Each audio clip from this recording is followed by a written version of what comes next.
ابھی آپ بتا رہے تھے کہ وضو کا، تو اس وضو کے اندر آپ صلی اللہ علیہ وسلم مطلب پہچانیں گے، تو کیا وہ لوگ کوئی ایسی بھی حدیث ہے اس میں کہ آپ صلی اللہ علیہ وسلم یہ کہیں گے کہ مطلب یہ لوگوں کے جو یعنی احوال ہوں گے کیا وہ سنت پہ ہوں گے یعنی یا ویسے وہ کلین شیو موڑے ہوئے ہوں گے، کس طرح وہ یہ بھی کوئی ایسی صورتحال بھی ہو سکتی ہے؟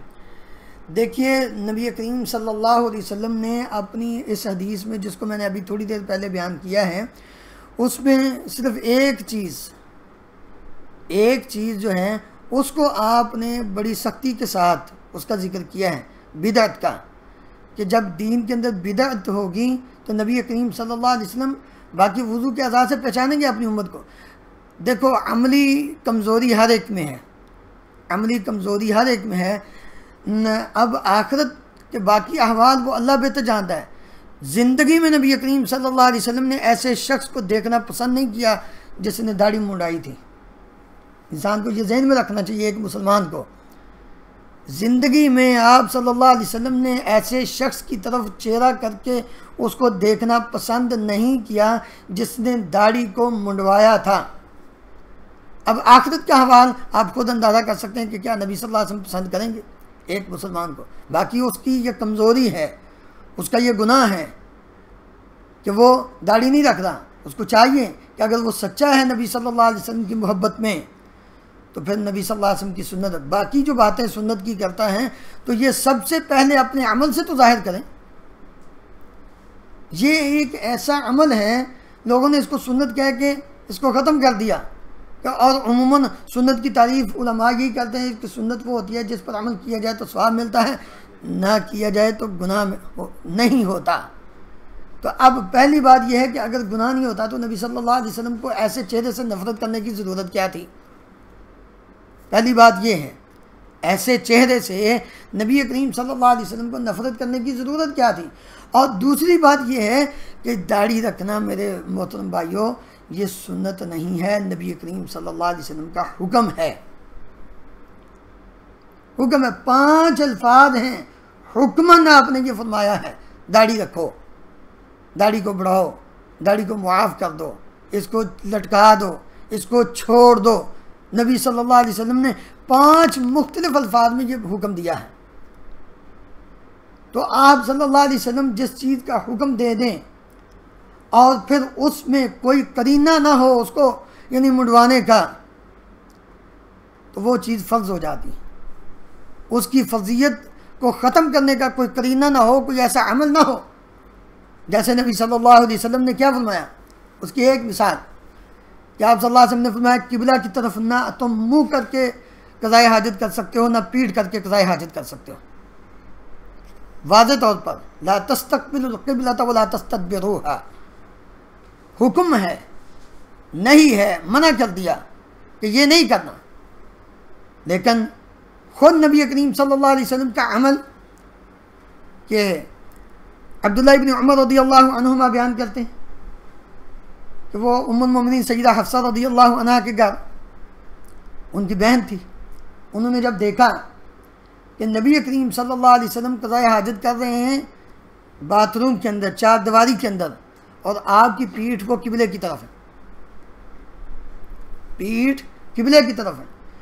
اس سے علماء نے یہ مسئلہ اخذ کیا کہ جو مطلق حکم ہے وہ صحرا میں، کہ صحرا میں کھلی جگہ پہ ہیں آپ تو آپ نہ منہ کر سکتے ہیں نہ پیٹھ کر سکتے ہیں۔ اب پیٹھ کر سکتے ہیں، یہ جواز نکل آیا کہاں؟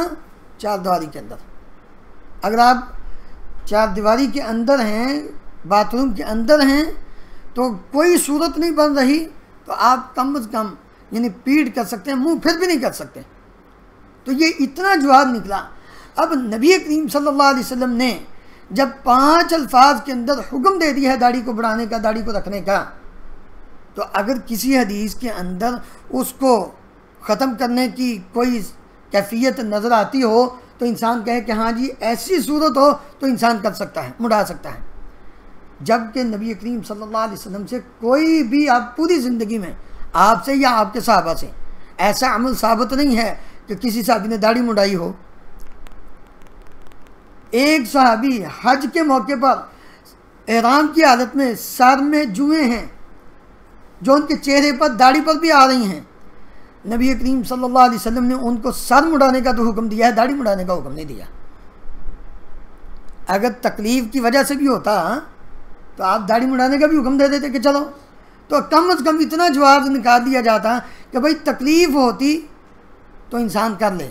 لیکن جب نبی صلی اللہ علیہ وسلم نے کسی صورت میں بھی اس کو مڑانے کا حکم نہیں دیا اور نہ ہی آپ نے کوئی ایسا اشارہ دیا ہے، تو پھر ایک مسلمان محب رسول جو دعویٰ کرتا ہے کہ مجھے نبی صلی اللہ علیہ وسلم سے محبت ہے، تو اس کو پھر زیب نہیں دیتا کہ وہ اپنی شکل و صورت کو غیروں کی شکل و صورت کی طرح بنائے۔ اسی لیے انسان اگر متقی بننا چاہتا ہے تو 3 چیزوں کا اس کو بہت خیال رکھنا چاہیے۔ 3 چیزیں اس کی درست ہونی چاہیے، ایک قول و عمل، ایک فکر و عقل، ایک صورت و شکل۔ ہمارے استاد حافظ عبد المنان نور پوری رحمہ اللہ یہ فرمایا کرتے تھے کہ تقوی کو حاصل کرنا ہے تو یہ 3 چیزیں درست کر لو، انسان کا قول اور اس کا عمل یہ یکساں ہو، سنت اور شریعت کے مطابق ہو، یہ نہیں کہ قول سے کچھ کہتا ہے عمل سے کچھ کرتا ہے، یہ درست ہو۔ دوسری چیز فکر و عقل، سوچ اور فکر انسان کی، عقل وہ شریعت کے مطابق ہو جائے۔ جیسے شریعت نے کہا عقل میں آتی ہے بات نہیں آتی، یہ کہے کہ اللہ کا حکم ہے، اللہ کے نبی صلی اللہ علیہ وسلم کا حکم ہے، بس آمنا و صدقنا، عمل کر لے اس پہ۔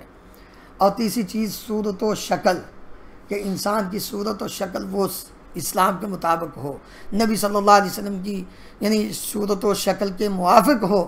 تو یہ 3 چیزیں جب ظاہر بھی باطن بھی دونوں چیزیں جب انسان کی شریعت کے مطابق، تو انسان متقی بن جائے گا۔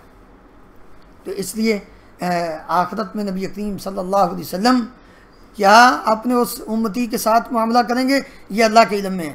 آپ نے کوئی بیان نہیں کیا، لیکن ظاہری طور پر یہ بات سمجھ میں آتی ہے کہ نبی کریم صلی اللہ علیہ وسلم کو اس آدمی سے نفرت تھی جو داڑھی منڈا آپ کے سامنے آیا اور آپ نے اس کی طرف چہرہ کر کے دیکھنا بھی گوارا نہیں کیا۔